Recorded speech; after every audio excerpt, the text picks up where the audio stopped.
Welcome to the Atheist Podcast. I'm Erin. And I'm Kelley. Atheist is where we will explore American cultural trends through the lenses of a devout theist and a devout atheist. We will discuss the messiness of being human, the latest in social science, psychology, and American culture, and what any of it has to do with Homo sapiens' longtime preoccupation with religion.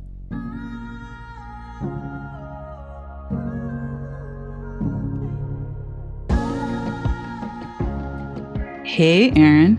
Hey, Kelley. How's it going? It's going pretty good. Yeah? It's right before Christmas, and so, things are a little crazy always, but it's always good to talk to interesting people, even when things are crazy, right? Very, very much so. And we have a really interesting guest today. We have Larry Jordan with us, who is the author of a new book called The Way: Meaningful Spirituality for a Modern World. So I'm going to give a little background about Larry before we jump into the conversation. But Awesome. so Larry was raised in a conservative Christian household. His spiritual journey changed his politics and his religion, even his personality. But today he's a follower of Jesus with a Zen practice. He spent 25 years in investment banking, working with companies, governments, nonprofits, issuing over $10 billion of municipal bonds for capital projects and cash flow needs, working with airports, colleges, hospitals, power plants, sports facilities, and toll bridges. In 2011, realizing that his karma bank was overdrawn, Larry left his job and sold his house to spend his life in service. So for the next 10 years, he spent time taking care of his grandson, taught school in Africa, worked as a camp counselor for children with illnesses and injuries, drove hundreds of veterans to the Veterans Administration Clinic, participated in the annual homeless count for several years, prepared over 1,000 income tax returns for low-income families, and volunteered for the American Red Cross. Over the last 20 years, Larry's done something that I would love to do, be able to do, is just read 1,000 books about spirituality, and has traveled all over the world. He's had some incredible experiences, which I'm sure we'll talk about on many of these, but including baking in a sweat lodge, and meditating in a zendo, and whirling with the dervishes. So Larry's married, and he's got 2 grown kids and 3 grandsons, and lives in both Texas and Colorado. So thank you, Larry, for joining us today. We're so excited to chat with you. Well, thanks. I've been looking forward to this too. It's a great format. Yeah. Well, my first question is, what was it how did you realize that your karma bank was full? It's exactly the question I wanted. That's the same one that I was thinking. Yeah. I was doing all this exploration, and I was really affected by the story of the rich young man, and what am I supposed to do? Well, follow all the rules. Yeah, that sounds kind of Jewish. Well, what else am I supposed to do? Well, be a good person. That sounds kind of Catholic. Well, what else am I supposed to do? He said, well, sell your stuff and follow me, and which I took to mean, spend your life in service. And I was just haunted by that. And I started, sort of doing the math and thinking, well, I mean, I have been spending the last, 30, 40 years trying to become a successful person, trying to raise a family, trying to be a good husband. And at this point, this was 20 years ago or so. My parents are still alive. They still are. They're both 90. My marriage has lasted, going on 45 years. My adult kids are launched. I've got these 3 grandsons. I had a little bit of security. And I actually, and I say this to people, and they say, no, I knew you when, you weren't a bad guy. And I wasn't a bad guy, but I thought, how many times have I really done something for somebody else? Not that I was being paid to do it, not because I had an obligation to do it, not because I even knew the person. How many times have I just reached out and helped a stranger? And, I might have opened doors for people and stuff, but I couldn't think of 5 things that I had done for a stranger that had really impacted their life. And I just thought, I've been really blessed. I'm taking all this. I'm not giving anything. And my wife, was of the same mind. She was a nurse, so she had a little more feeling of, oh, well, I helped bring new life into the world. And Yeah. I was like, well, I helped bring new bond deals into the world. And, I mean, I built schools and hospitals, and there was a satisfaction in it. But I still felt like, man, this is too easy. And you think to yourself, well, I don't know, you think you have enough money, and there's this voice in my head like, hey, you have traveled all over the world. The average person makes, you tell me, $2 a day, $5 a day. How much money do you need? And my wife was like, yeah, I mean, what's the worst that could happen if you decide not to keep working and it doesn't work? Well, you just have to go, you have to start working again. You're 52 years old. Yeah. You haven't made anybody mad. You could go to work any day. So we did it, and it worked. As my daughter said later, you have lived an entirely different life since you retired. And if you would have still been doing that, you would still be doing bond deals, and you would have had all that travel and all that stress, and you wouldn't have any of this wonderful stuff, that was in the bio. I mean, the bio is basically since I retired. Yeah. That's my second life. So it was just a joy. And I wrote the book because after I had been through, what you've narrated and what we'll talk about, my adult kids sat me down and they said, what the heck happened to you? I was like, well, what? And they said, you used to be this conservative, Catholic, Republican investment banker. You were single-minded. Now look at you. I mean, you're open-hearted, you're open-minded, you have joy in your life, you have more friends and deeper friendships, you cry more, you laugh more. I mean, whatever you're doing, more people need to do it. What did you do?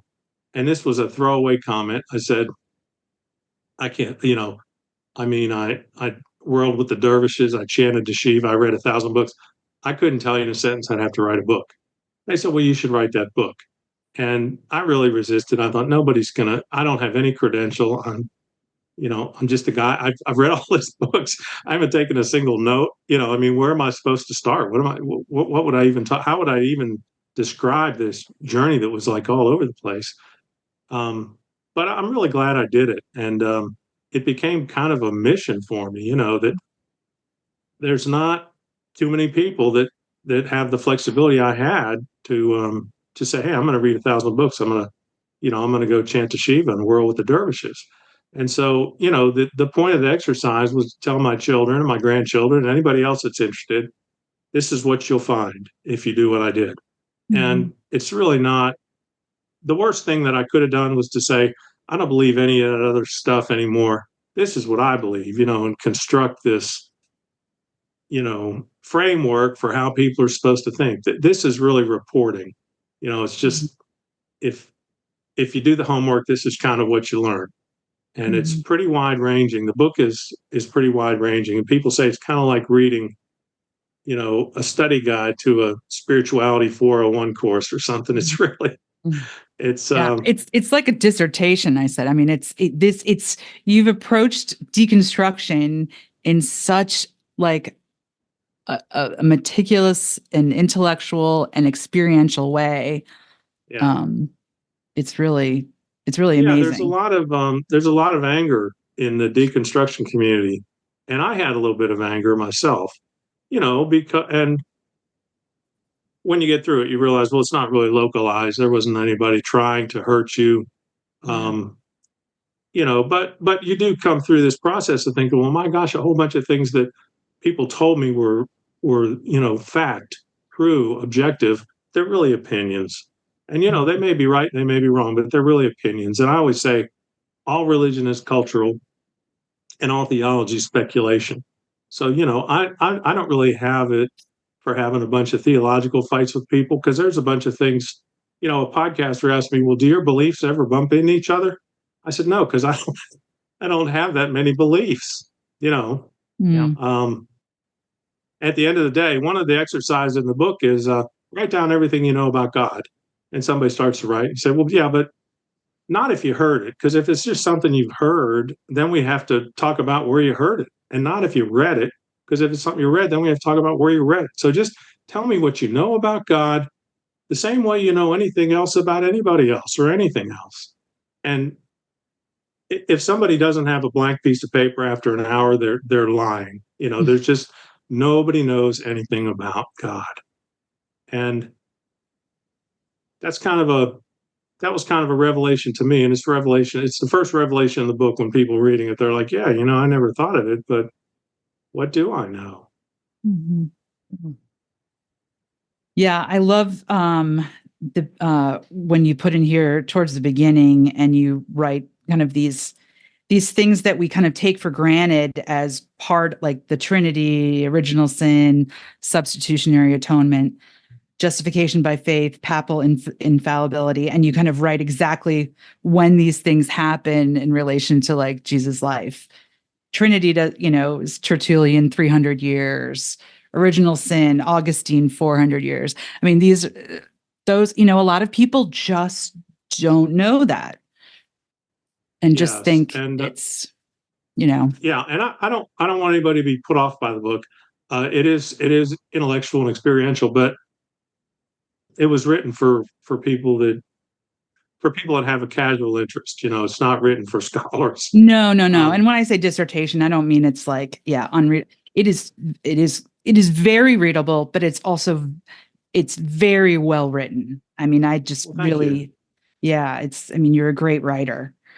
Well, I appreciate that. Yeah. Yeah, I mean the first part of the book, I never realized until I sat down to write a book that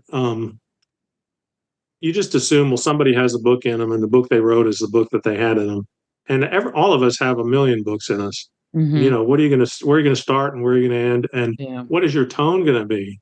Because the tone of this book is very, I hope, open-hearted. Mhm. And it leaves Mhm. room for people's beliefs, and it explains. Well, some people look at it this way, and some people look at it that way. And I'm not totally devoid of belief, and I think you can understand in my book that I have a perspective, but I don't force it on people. The first part of the book, I sort of had to write it just to get people to the second part of the book. Mhm. Because in the second part of the book, if you start talking about the Eastern religions and the mystics and the quantum physics, it's like, well, how did we get here? I mean, what about the Bible and where's Jesus and all this? And I thought this was a book about God. Um, and it does talk about the Bible, it does talk about Jesus, it does talk about God, but from the standpoint of this is all things I was told. I'm going to hold them up to the light, and see what's there. And in the first half of the book, another revelation for me was when I started this. I started on 9/11 when the planes hit the buildings, and I thought, what kind of religion does that to people? And Yeah. took about 5 minutes to figure out this doesn't have anything to do with the Quran or Muhammad or Islam. This is some extremism or some fundamentalism, and everybody has some of it. Um, Mhm. uh, but I ended up kind of thinking, well, I didn't know that much about Islam. Now I think about it, I don't even know that much about Christianity. And so I sort of started at the beginning of it. Where did this all come from?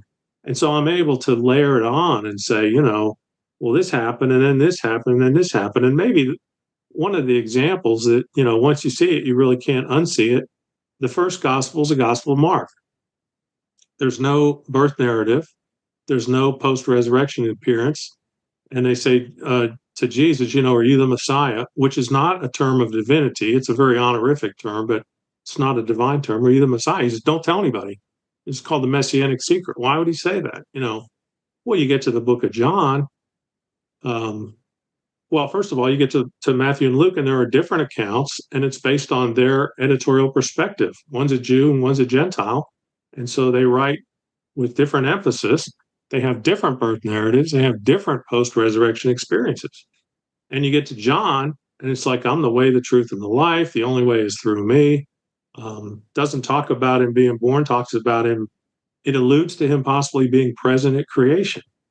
It's like, my gosh, we've gone a long way from somebody that we met at their baptism to somebody that was, you know, around at the creation.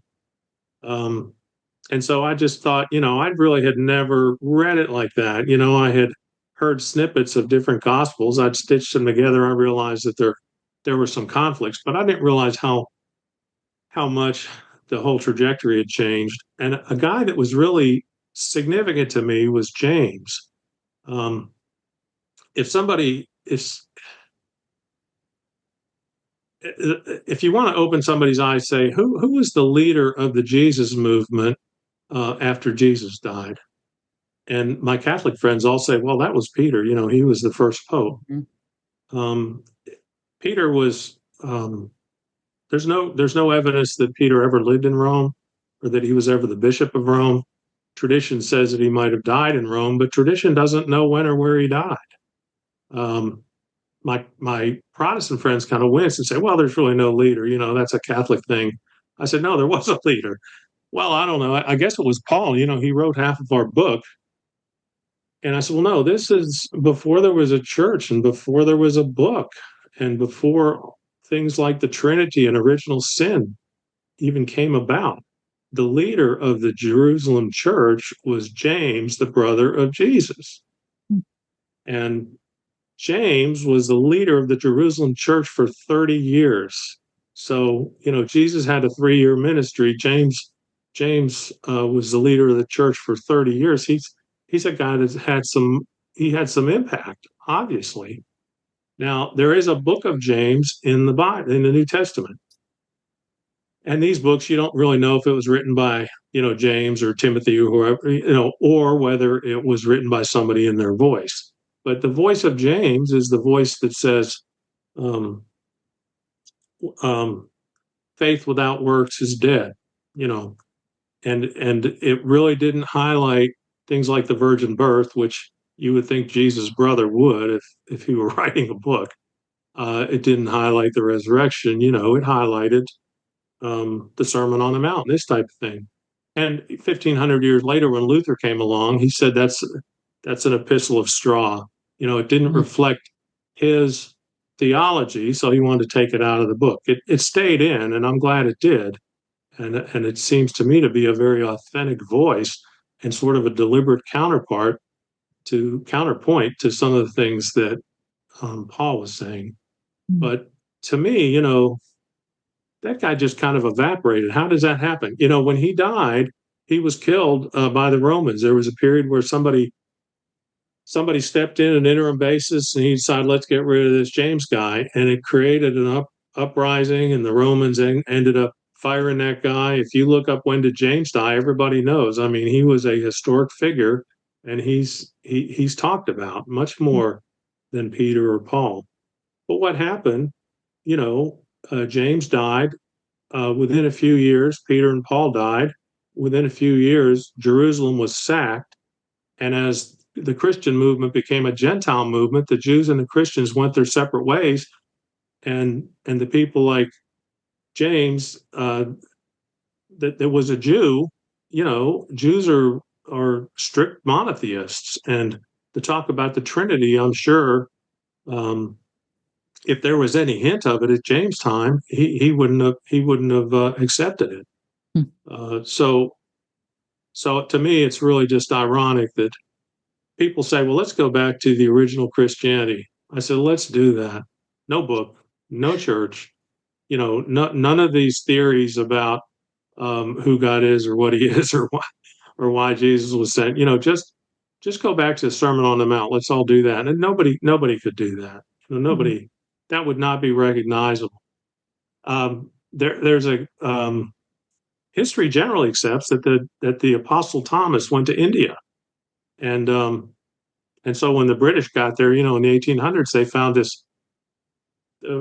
the remains of a very, very early Christian community. I mean, they used Aramaic words, and they referred to Jesus in some other way, and I'm sure all these Anglicans says, well, where's the high mass? Where's Compline? Where's the book of, I mean, it just was unrecognizable as Christianity. Now, what does that tell you? What does that tell you? And, and are we supposed to go back to the first century, or are we supposed to accept all of these, what look to me to be accretions and additions and interpretations and speculations? So you know, I say I'm a follower of Jesus, and I mean that, and I tell people, look, I don't. The rich young man changed my life for the better, and I didn't have to believe that anybody was born of the Virgin, that they resurrected from the dead, that they're part of the Trinity. I just looked at that and said, that's a piece of wisdom there that Yeah. I cannot ignore. I Mhm. cannot ignore. And but if people say, "Are you a Christian?" I'm like, "Well, you tell me." You know, and there's all kinds of people that say, "Well, have you been baptized?" Well, I have, but I don't attend that church anymore. Well, did you accept Jesus as your Lord and Savior? Well, I have, but I don't attend that church anymore. Well, what do you believe? Well, I don't hardly believe anything. And they get uncomfortable. I'm not particularly uncomfortable. I mean, I'll go anywhere that anybody will have me. But if I'm not a Christian, it's because people won't accept me as a Christian. Now, Mm. I have had Christians tell me, "Darn, you're more Christian than anybody I know."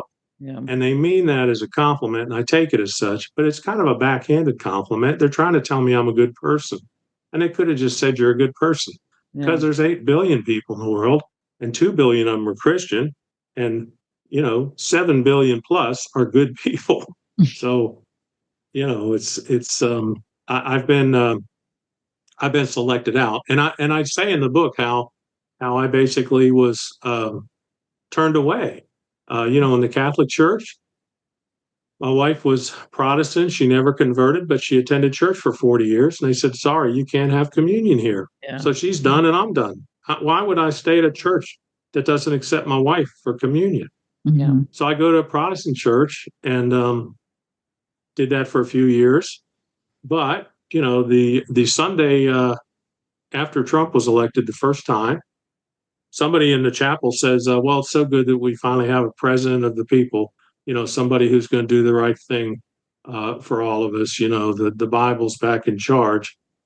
And I talked to him afterwards. He's a good friend, and I said, I don't think there's really any place for that in a chapel. I mean, I don't want to come to Trump church. I don't really want to go to Clinton church or Biden Yeah. Yeah. church or Harris church. I just want to go to church.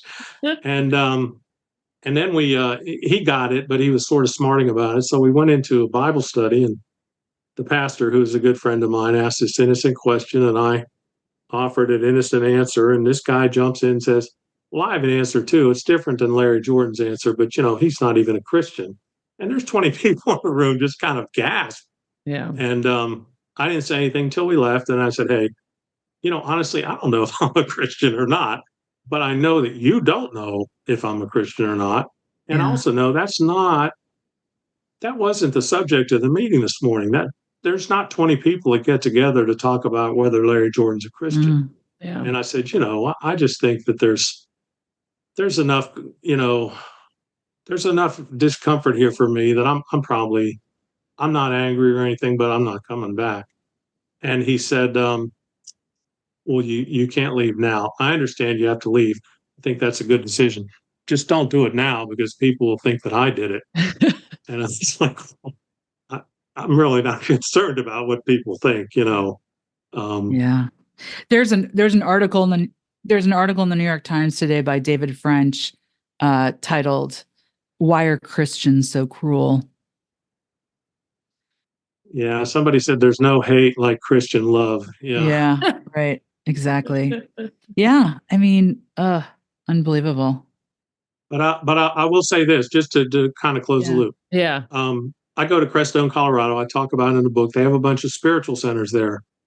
And so that's where I've had some of the experiences that I've had.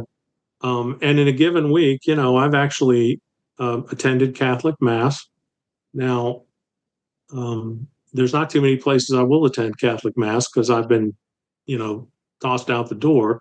But this is a place where I'm good friends with the priest, and I know the people in the community, and there's love and respect and trust. Now, I'll pray the Our Father, not because I necessarily believe that there's a personal God, and not because I think God is either male or female, but I use a neutral term, ultimate reality, that is just what is at the base of everything? And I don't believe it's necessarily personal or supernatural. Mm-hmm. Now, later in the week, I'll go to the ashram and I'll chant to the Divine Mother. Same deal. I don't really believe that God is necessarily a person. I don't believe that God is necessarily male or female, but that's their conception of ultimate reality, and I want to be there. Mm. Now, that particular ceremony, and this is what I found in places largely outside of Christianity, I arrived for a fire ceremony.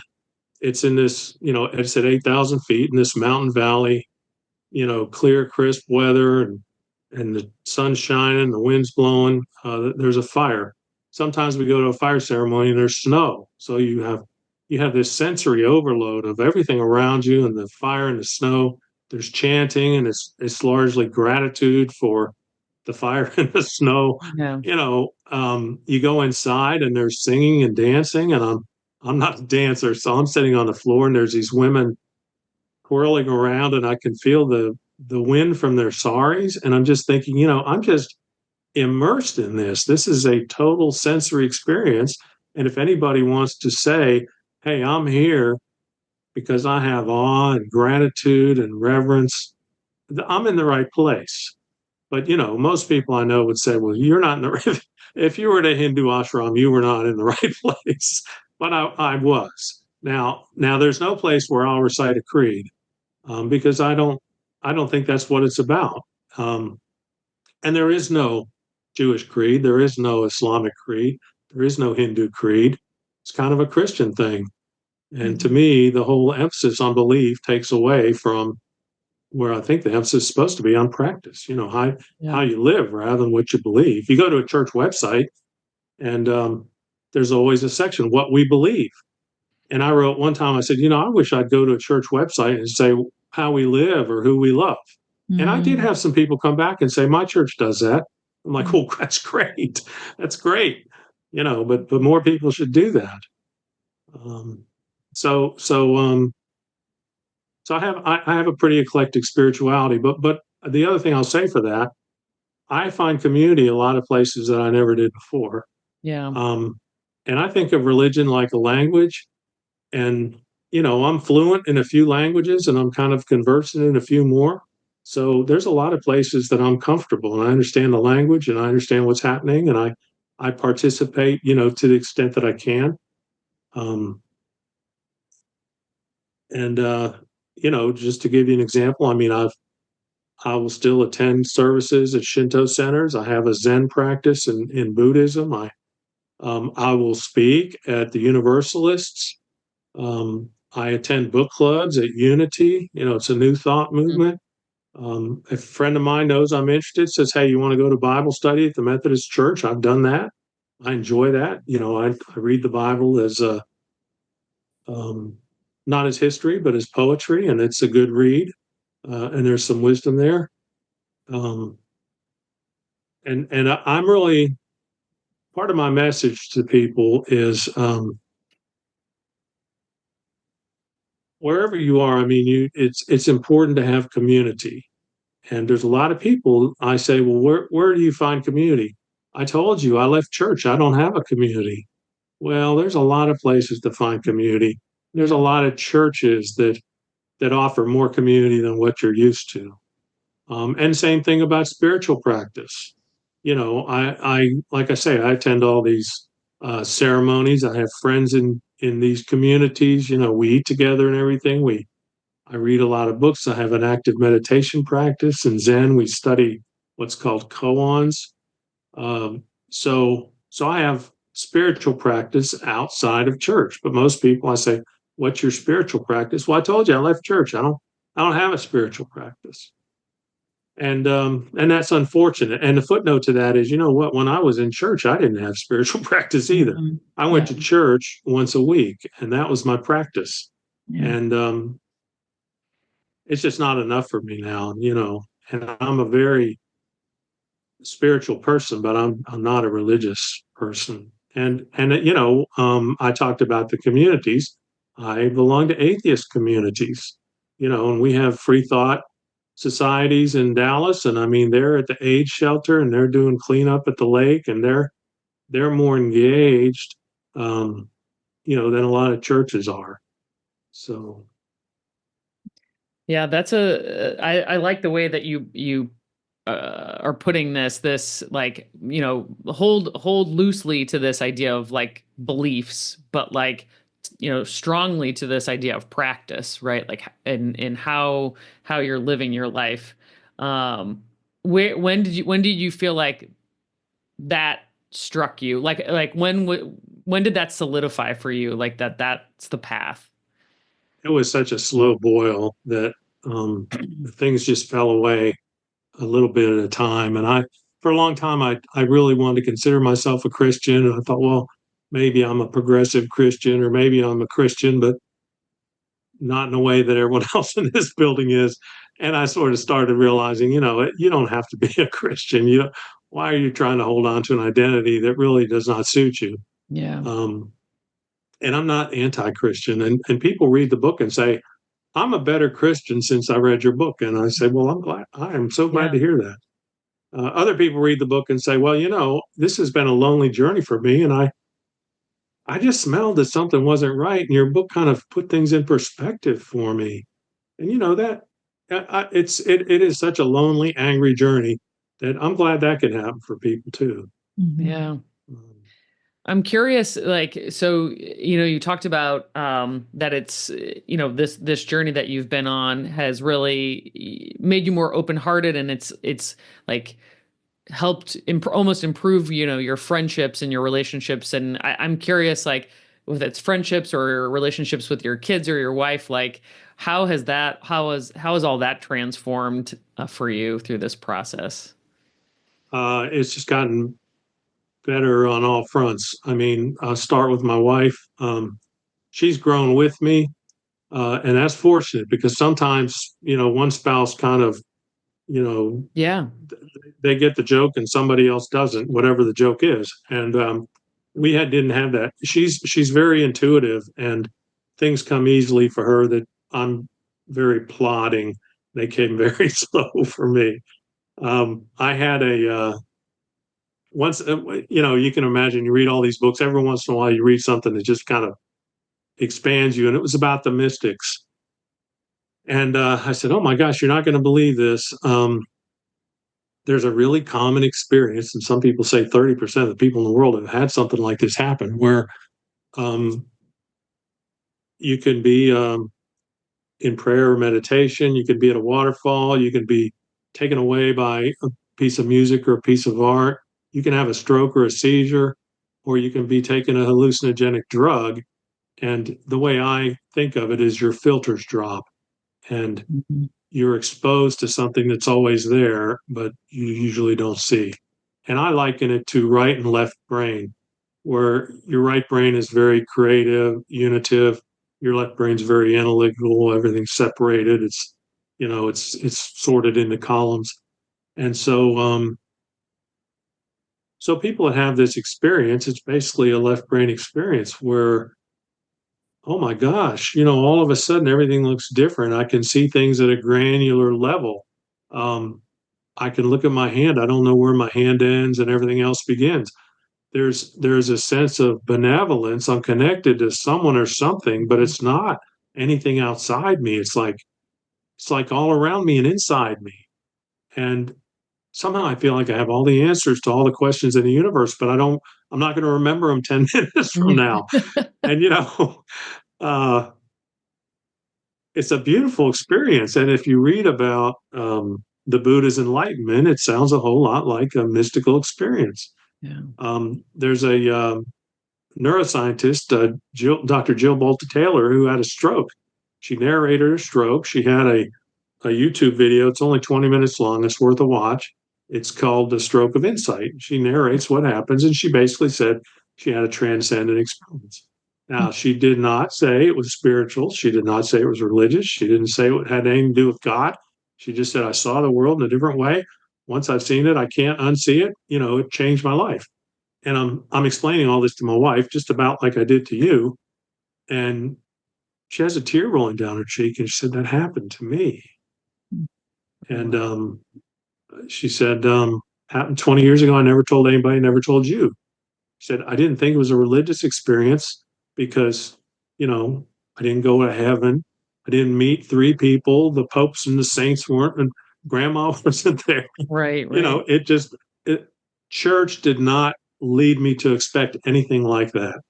But I realize now it's always been a sacred experience to me, but I never really described it in spiritual terms. And people have those experiences just like my wife did without looking for it. And they don't have to be religious. They don't have to be spiritual. They do look at the world often differently, after they've had an experience like that, and they want to get back to it, but it's fleeting. But anyway, that's just a way of saying that my wife, she was on the journey. She was ahead of me. Everything I said was resonating with her. My kids had been frustrated with I described the way I am, and I said I wasn't really a bad person. And someone says, well, you sound like you were a rigid person. I said, I was a rigid. That's a great word. And my kids, like they challenged me, and it was a big deal to challenge me because I was not somebody that welcomed challenge. I was kind of hey, I'm the dad here. This is the way it is. And they were like, I just don't understand where you are, like on LGBTQ stuff. What's your deal? And I'm trying to explain it. And I'm realizing as I'm speaking, I'm not making any sense. They're asking me a really good question about why are you so hung up on who someone else is in love with? And I thought love was a good thing. And so, and I was saying things like, well, I don't know. They can be really flamboyant. Listen to yourself. Do you know any flamboyant people that are straight? Well, yeah, I know a lot of them, it just was that kind of thing where the whole edifice just came crashing down. It was like, what am I talking about? What am I talking about? And so it helped with them. With people generally, I was in the transaction business. I was very transactional. I'd go to a cocktail party or something, and I'd be scoping out the room. Where's the deal in the room? And I'd be talking to somebody, and I'd see a deal walk across. And I'd say, sorry, I got to go. Yeah. And I'd go chase somebody down. And when I retired, I left all that, and I no longer had to sift between clients and potential clients and dead space, which is sort of how I used to sift things. Again, I'm not as bad a guy as maybe I make it out to be, but I was transactional. And then I had this idea again, one of these things that why was I overthinking that? I thought, well, hey, I've worked really hard. There's nobody that knows me that doesn't think I worked hard, didn't work hard, and I made some good decisions, and I'm successful because I worked hard and made good decisions. And hey, it's a free country.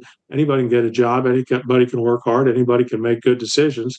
I don't know why somebody complains about being poor or unemployed or sick or whatever. And again, I'm overstating a little bit, not a lot. And all of a sudden, when you're volunteering like we were, and you're doing taxes for low income people, and you're taking veterans to the VA, and some of them you're taking them back to their mansions, and some of them you're taking them back to a homeless shelter. All of a sudden, you're realizing, I've been living in a bubble, and I mean, there's these people that I'm meeting, they're just like me, and they didn't make bad decisions necessarily. Some did, but most, had a fluke. They had a fluke accident, or they had a bad diagnosis, or they had a bankruptcy, and people that were not working, some of them, they'd walk in to get their taxes done. They'd say, yeah, I didn't work this year. And they would say, of course I wouldn't ask, but they would offer, because they figured I was probably wondering, why didn't you work this year? And they said, my 18-year-old son has cancer, and I stayed home to stay with my 18-year-old son. It's like, well, that was the right thing to do. I mean, if I ever thought that there wasn't any good excuse for people not to work, now I see that there was. And there's a guy that came in one time. He said, yeah, I didn't work last year. I have a disability. It's not a big deal. You probably saw me walk in with a cane, but you go to a job interview with a cane. that's an experiment. I tell my conservative friends, I'll tell you what, why don't you go to a job interview with a cane? Let me know when you get hired. Mhm. Yeah. Because there's just reasons for people to say, oh, well, not the guy with the cane. Who knows what that could be? And Mhm. it's not right. And it's not right of me to have ever assumed that there was something lazy about that guy or that he was making bad choices. So I feel an affinity. And, um, part of my part of my framework now that I got from the Eastern religions is, there's a oneness. It's the same thing that the mystics experience. There's things that stitch us together, that we're all living one life. That's how I explained it to somebody. We're all living one life. And in the East, there's a sense of, well, reality really has two parts. And it comes back to this right eye, left eye. There's an absolute outside of time and space. In Hinduism, they say that we call that Brahman, fullness, no separation. In Buddhism, we call it the void, emptiness, no separation. But see, the key there is no separation. Mhm. Whether everything's everything or everything's nothing, there's no separation. It's seamless. But in the world that we walk around in, where there's Erin and Kelley and Larry, there is apparent separation. That's in Buddhism and Zen. There's in the Heart Sutra they say emptiness is form, form is emptiness. In Taoism, they say there's the Tao, same concept, that one big thing. And then there's the 10,000 things. There's apparent differentiation, but it's all underlying the apparent separation is the unity, the oneness. Mm-hmm. And so I feel that. And how that translates is, I mean, I smile at people, I greet people, I pay attention to whether there's somebody with a cane or a wheelchair, or they're having trouble navigating, or they're pulled off the side of the road. Why would I drive by? You know, there are people who say, "Well, what did you learn in your journey?" I said, "I only learned one thing: everyone is related and everything is connected." Yeah. They're like, "That's no big deal." I mean, I'm disappointed. No offense, but I'm disappointed. That's all you learn in 20 years. I said, "It's all that I needed to learn." And I said, "I'll tell you something. I'll just bring it right down where the rubber hits the road. I'm not a guy that bans Muslims. I'm not a guy that builds walls. I'm not a guy that separates families. I'm not a guy that marginalizes people, any kind of people. I'm not a guy that takes away anybody's health care. Now, I don't mean to get political on you, but politics relates to your life, and all this stuff relates to your life. And if you're going to read my book and say, I got it, I just didn't like that part about Trump. I didn't think it belonged in the book. Sorry, but I couldn't have written that book without talking about the situation we're in. And part of the situation we're in, this is another point I make in the book. Where did we learn that beliefs are more important than facts? We learned it in church. Where did we learn that that science is not to be trusted if it conflicts with our poetry? Well, we learned that in church. Where did we learn that people that have our ideas are good people and people that have different ideas are bad people? We learned that in church. Now, I'm not laying all the problems on Western civilization on church. I'm just saying that church and Western civilization are entangled. And we Mhm. have the lesson that they learned in the East, that we're all one, we're all living the same life, we're all stitched together, we're floating in the cosmic soup. And they say, we're not the cork floating in the stream, we're all the stream, you know? And we just don't have that lesson here. It's all about personhood, Mhm. Yeah. my personal gain, my personal responsibility, my personal salvation. In the East, they're going to say, "Well, what's a person?" I mean, I know what you mean by the term. I know we have apparent separation, but I think most of what you think is a person is your chemistry and your conditioning and your experience. And at the end of the day, a Hindu might tell you we're all Brahman. And the Buddhist might say we're all emptiness. In the East, you peel the onion, there's nothing there. In the West, you peel the apple and there's a core. There's what we think of as an essential self. Where did that come from? Show it to me. What does it do? How does it go anywhere when I die? I mean, it's all about it's all about me. It's all about us. It's us and them. It's not. Yeah. It's just us. There's just us.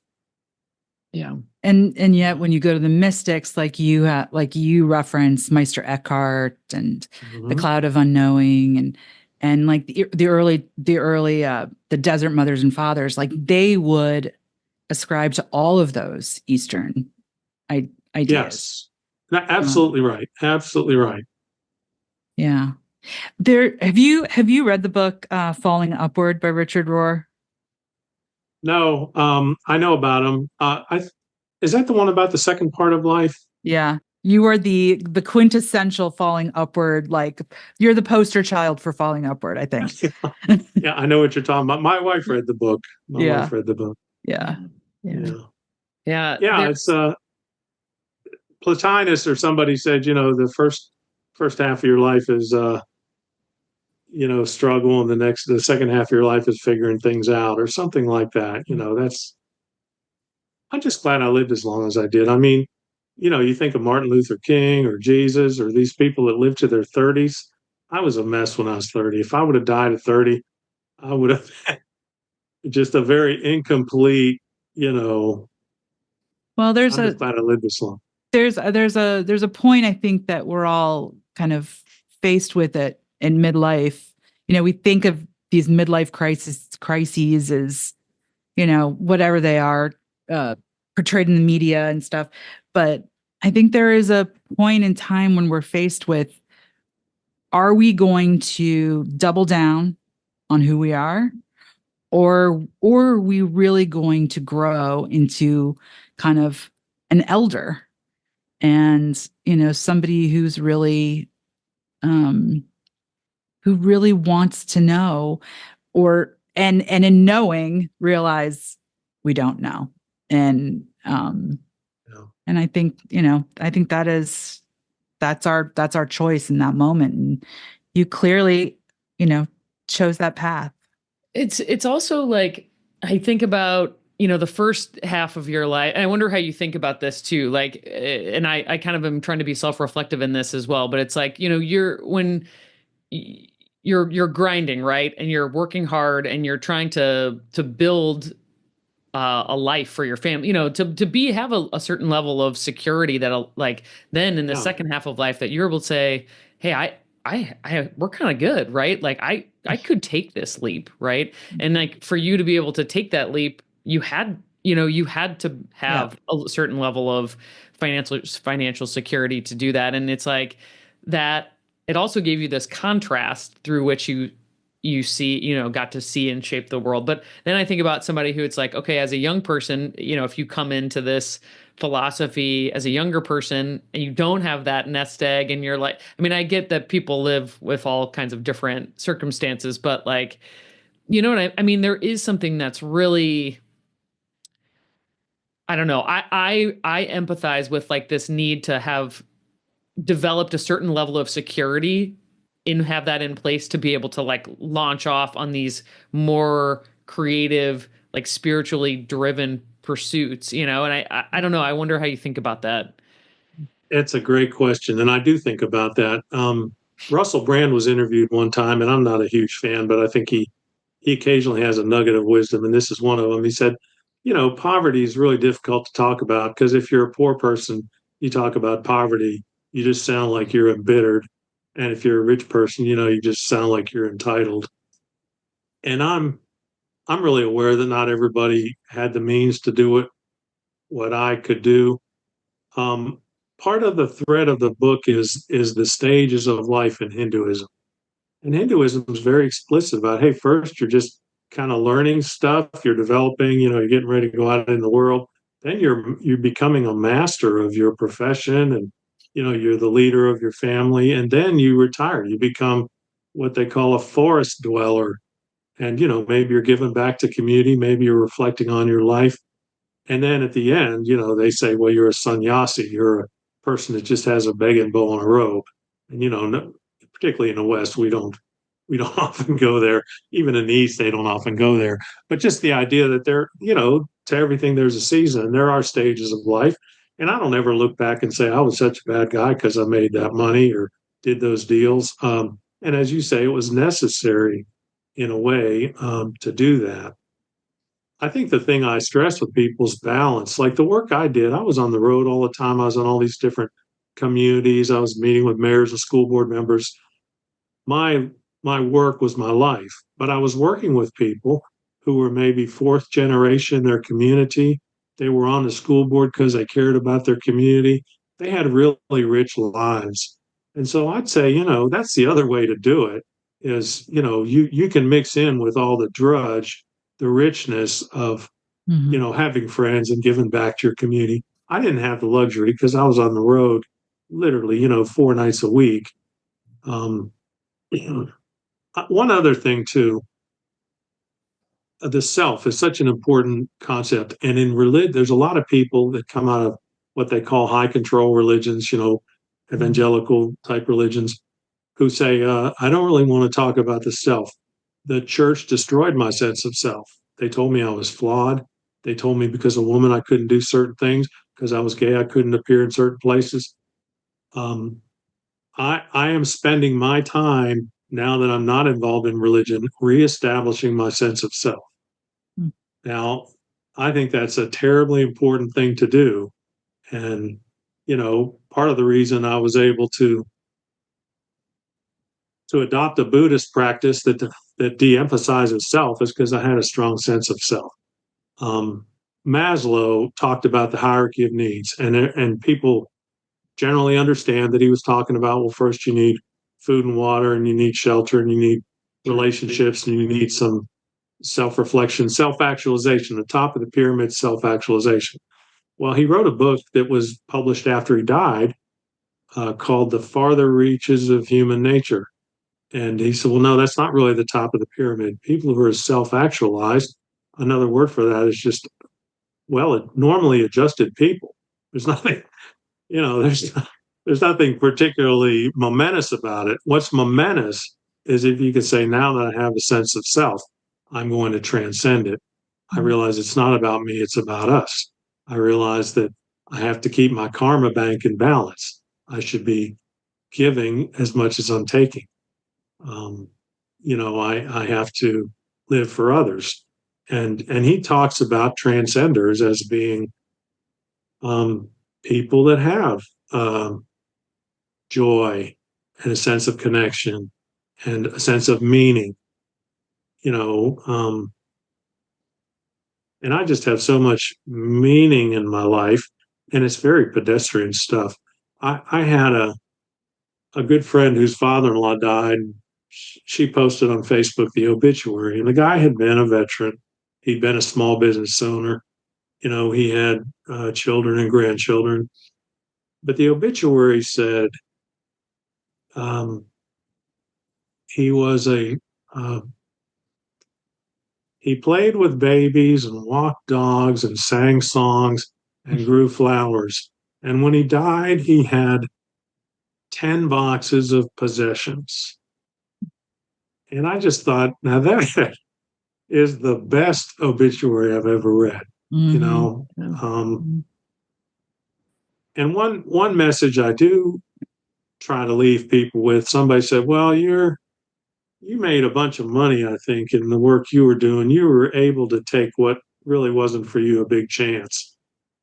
And there's something to that, but then there's not, and I say, well, look, the real significant thing about my equation was I didn't spend any money. I was a miser. And um, it's hard to retire no matter how much money you make if you keep buying houses and cars. Yeah. And I said, when I retired, I had a 4,000 square foot house. I sold it and moved into a 1,600 square foot condo. And I drive a 2009 Chrysler. And, I wear clothing that I've owned for 20 years. Um, Now, in a short succession of time, when I retired, I went from a 4,000 square foot house to a 1,600 square foot condo. Then my grandson was born. We decided we're going to move to San Antonio and take care of him. So we took half of our stuff and moved into a 1-bedroom apartment in San Antonio. So I cut my life in half again. And then we moved to Africa for 6 weeks to teach school. And my wife and I lived in basically a dorm room, so I cut my life in half again. And then my wife got sick and she was in the hospital, a rural hospital in Ghana, and I was sleeping on the concrete floor. And certainly it's more comfortable to sleep in a 4,000 square foot house than to sleep on a concrete floor. But the same sun was shining on me and the same wind was blowing on me and the same people were in my life. And that experience in Africa was one of the most profound and treasured experiences I've ever had. So I tell people, no matter how you live, you could cut your life in half. And Yeah. Yep. I love that. Yep. That's what I did. And most people say, well, there's people say, no, I like the money too much. Well, that's your problem. Or my spouse likes the money, he likes to buy boats or she likes to shop or whatever. And it's like, well, that's your problem. I mean, my mother was visiting me one time in our house on the hill, 4,000 square feet. She said, my gosh, it's like a retreat here. So it is. And I need it because of the kind of work I do. And there's not a day I don't get out of bed and be grateful that I live in this beautiful house. But I said, heaven forbid, if anything happened to my wife, I would sell the house. I would get a box of books and a box of cigars, and I'd live on a hut on the beach. And my wife basically, she said, well, what are we doing here then? That was part of our decision was like, hey, that's our daughter's room. She doesn't live here anymore. That's our son's room. He doesn't live here anymore. It's a family room. We're not really a family anymore. It's the two of us. There was we basically lived in 1,600 square feet. So we said, well, let's just do that. Yeah. I love that. Oh, okay. I love you so much, Larry. I'm like, you're so wise. The one thing I wanted to come back to circle back to was, sort of the distinctions you were making with like Eastern, Western philosophy and, connection, right? So we have a similar view, right? Like that's what when I think about like, what do I believe, right? Or it's just that we're all connected, that everything is connected in everything in the past and everything that will come and everything that is now is all connected. And I kind of wonder, like, we touched on before I don't even think we hit record, but we were like talking about a little bit about quantum theory. I'm curious, like how that layered into your study of the different religious spiritual practices and kind of what you think about that. Yeah, there's a book I read that's a classic 40, 50 years ago called The Tao, Tao of Physics. And it's a physicist who says, these the Upanishads, the Buddhist literature, the people in the East, long before the Western religions, came about, had a different way of looking at the world, and they got it. Now, there's plenty of scientists that read the Bible, for instance, and say, well, I'm pretty sure there weren't no global flood or talking snakes, and it seems like that creation myth and the birth narrative and the resurrection, those mimic or reflect or have similarities with other mythologies and other religions. We call theirs mythologies. We call ours history, but I think it's largely mythology. The Earth is not the center of the universe. It wasn't created in 6,000 years. In the East, it's like, no, there's a oneness, and there's not a beginning of time and an end of time. There are cycles, just like there are in nature. And so the physicists of 100 years ago were reading this stuff saying, these guys get it. And there are spiritual people like Krishnamurti who sat down with physics professors like David Bohm, and they had really interesting conversations about the overlap. And just to say it quickly, we used to think we lived in a Newtonian world, and most people still think that. They think there are objects. You and I are basically like objects. We bump into each other. we know where the geography is going to take us.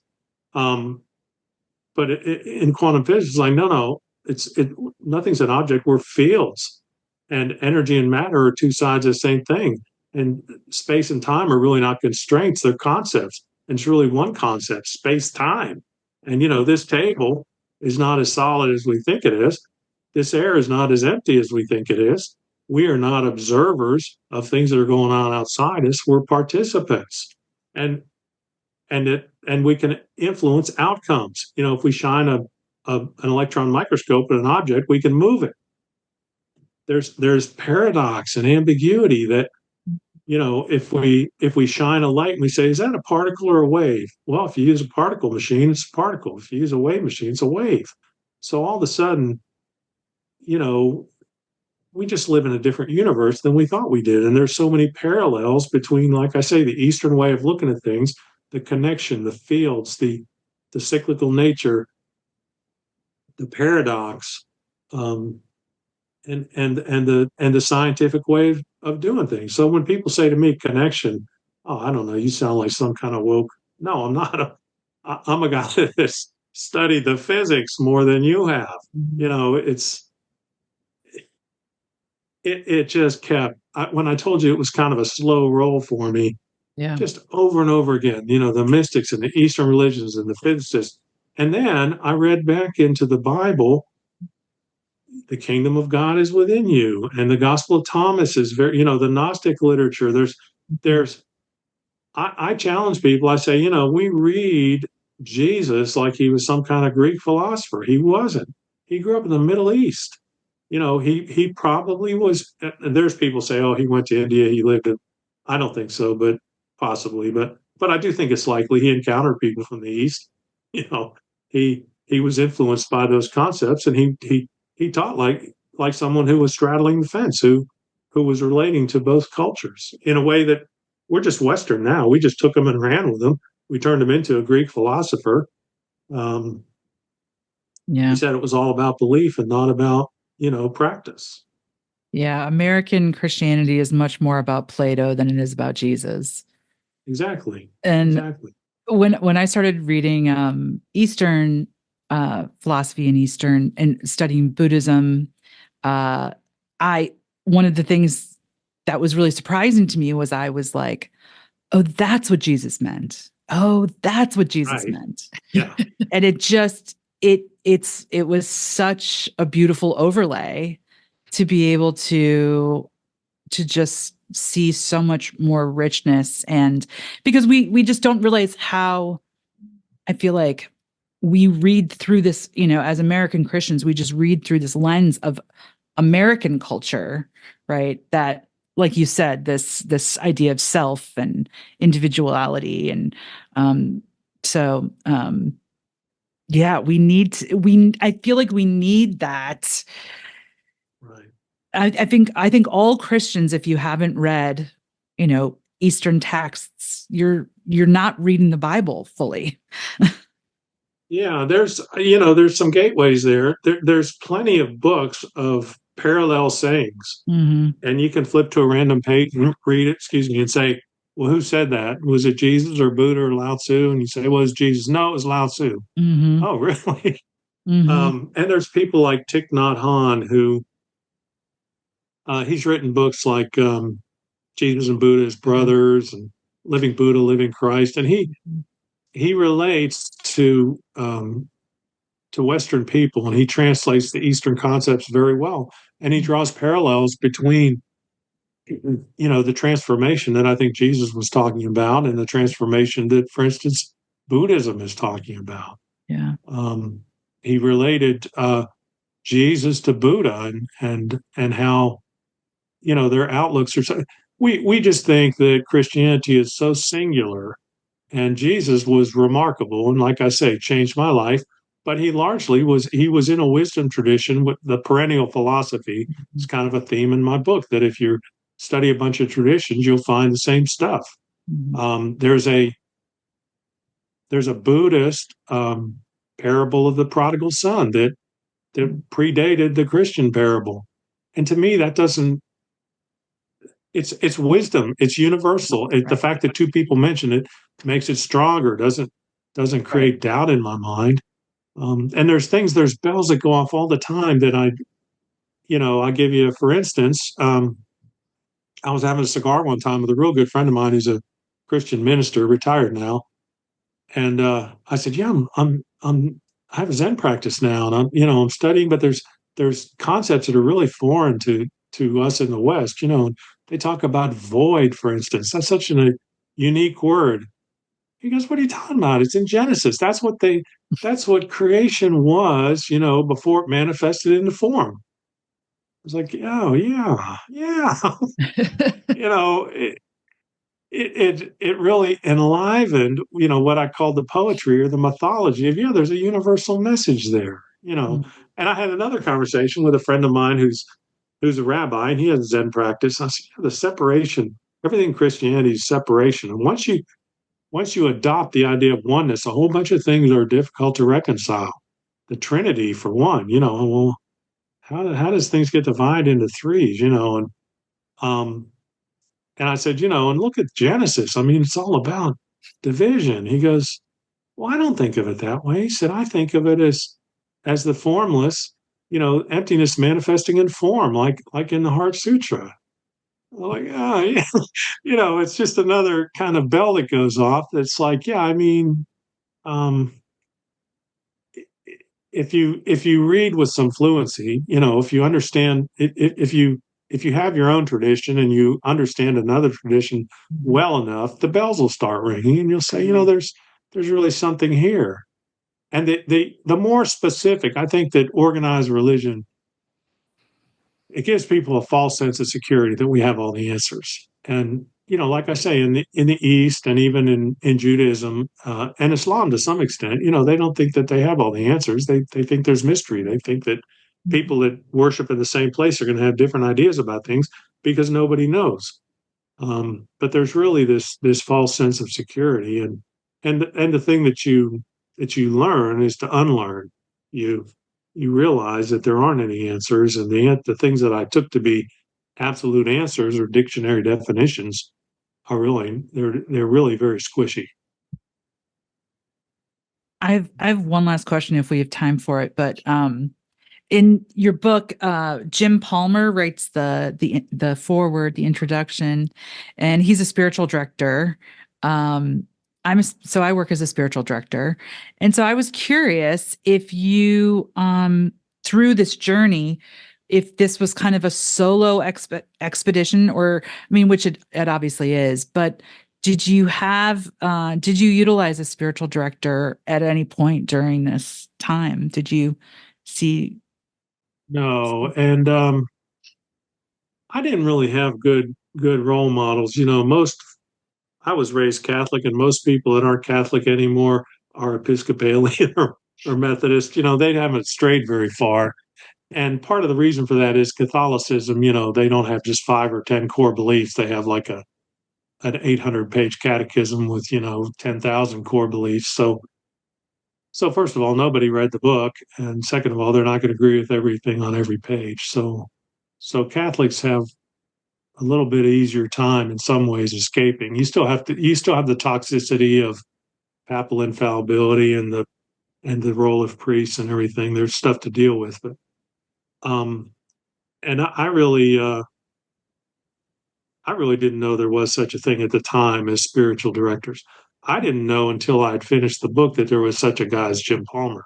Mhm. I had the book, was getting shopped around. I ended up self-publishing, but um, and I started seeing these Facebook posts by this Jim Palmer. And when I got to where I got to, and this is really even before I found Zen, I was just a guy out in the field, like, well, I've just dismantled my belief system. I don't really believe anything. I have real conviction about connection. I don't really know where I fit. I'm trying to fit in a lot of places, but I can't be the first person in the history of the universe to end up in this particular place. And Jim Palmer was like such a validation for me. It was like, okay, well, there's a guy, he's been there and done that, and he has uh, similar perspective, and we've landed in similar places, and it really gave me a sense that you know that that I wasn't crazy, because a lot of people look at me like I'm crazy, like Yeah.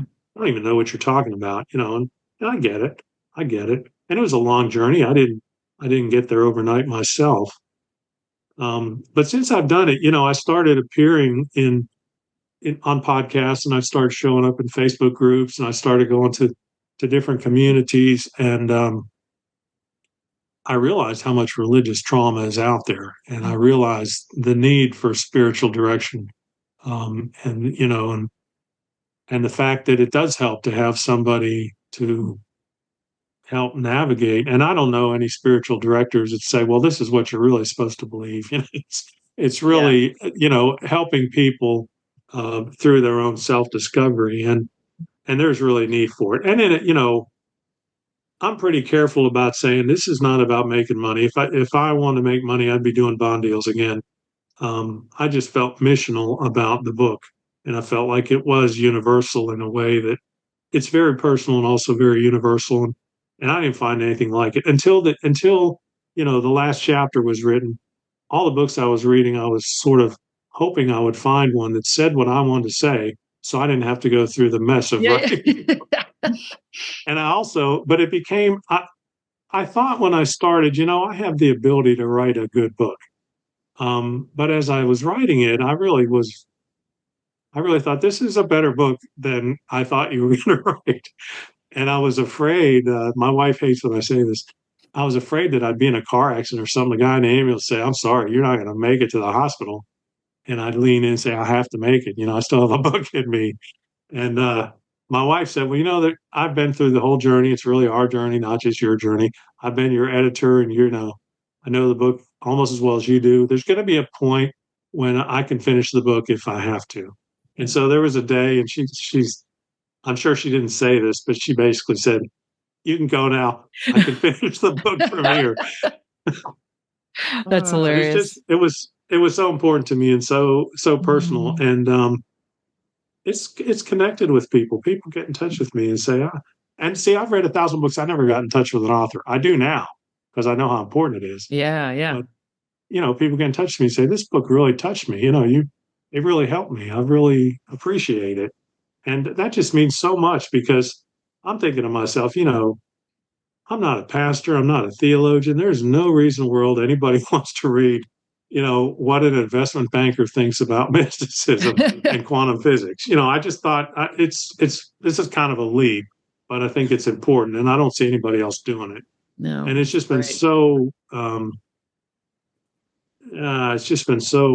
I don't even know what to say, gratifying and heartwarming and encouraging and validating that people say this is really helping. So, Yeah. and it's It's been great. I love I started doing this a few years ago where if I could find a contact for an author to like send them a note after I finished a book, and it's amazing how many people write back and are like, thank you for, and but anyway, I wish more people did that because I think yeah, people pour their heart and soul into that work, and they want to know that it connects with people. One of my last questions was going to be, of the 1,000 books, and Yeah. don't want to put you on the spot. So, but if like, if there was if there was like your top five, or even like like author, or if there was somebody that you'd say, obviously besides The Way, right? What are some other books that you would say encourage people to pick up? Well, let me give a little plug. There's a reading list in the book, Okay. and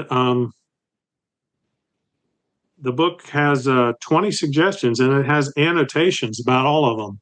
So, for instance, if I'm a Christian and I'm starting to have questions about the Bible and Jesus and that, there's a great book called "Saving Jesus from the Church" by Robin Myers that I think there's a lot of wisdom in that book.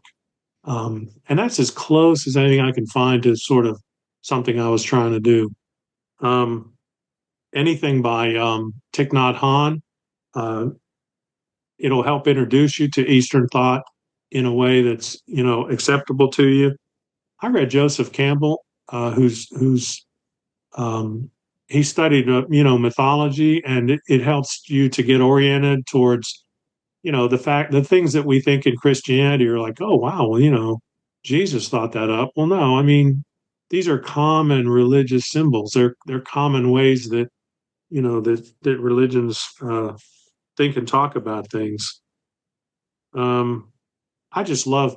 Kelly mentioned Meister Eckhart. I just love Meister Eckhart. Um, and there are two guys in the Christian tradition that sort of, I thought, got the joke and had more than a little bit of insight into Eastern thought, whether they knew it or not. One is Meister Eckhart, who's a mystic, and the other is Paul Tillich. Paul Tillich is a Christian theologian who said, well, God is really not a being. God is the ground of being.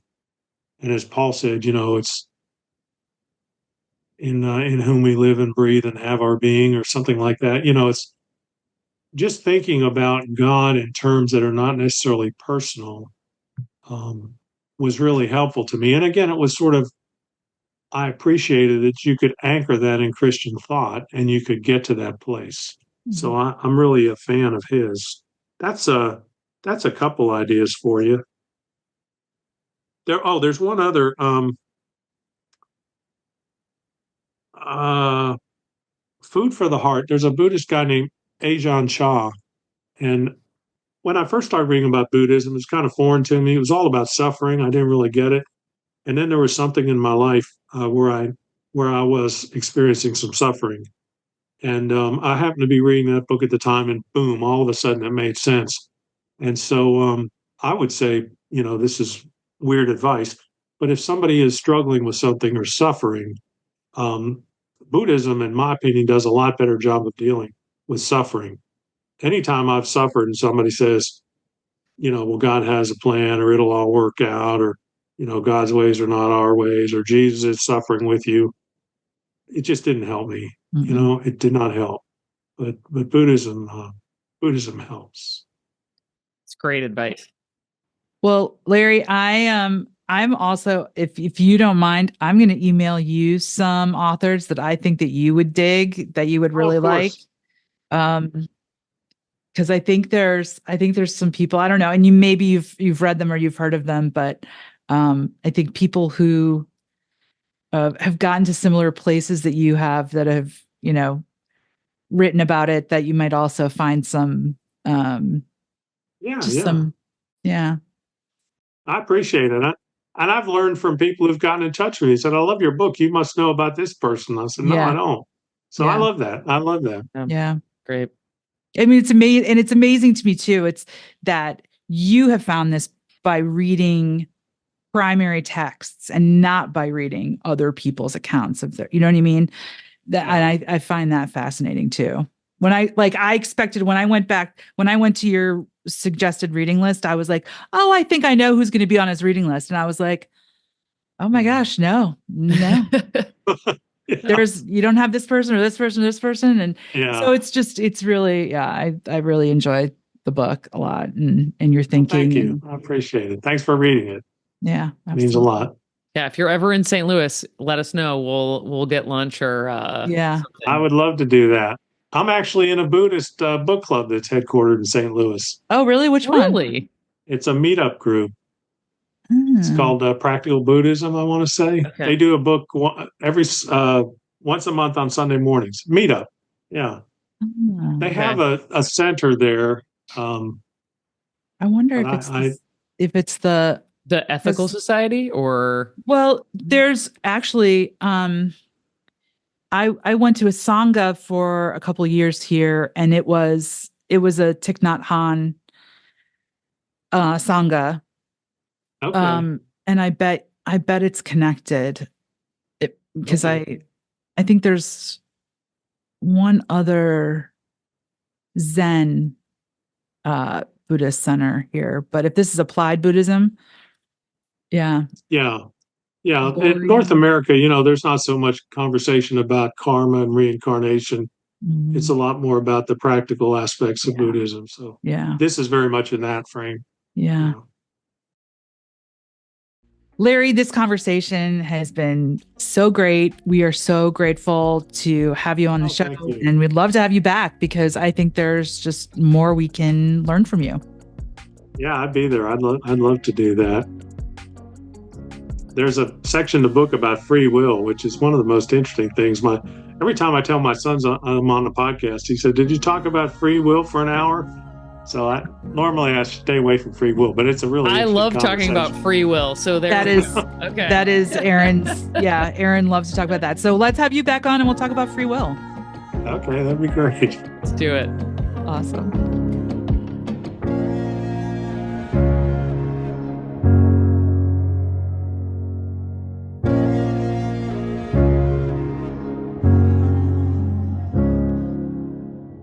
A huge thank you to our listeners. Our show just keeps growing, and that's because of you. Thank you for sharing the show with your friends, sending us your reactions, and suggesting new topics for us to explore. We love hearing from our listeners. Get in touch with us at www.atheistpodcast.com and on our new Instagram page @atheistpodcast. Thank you for listening and keep looking for connection.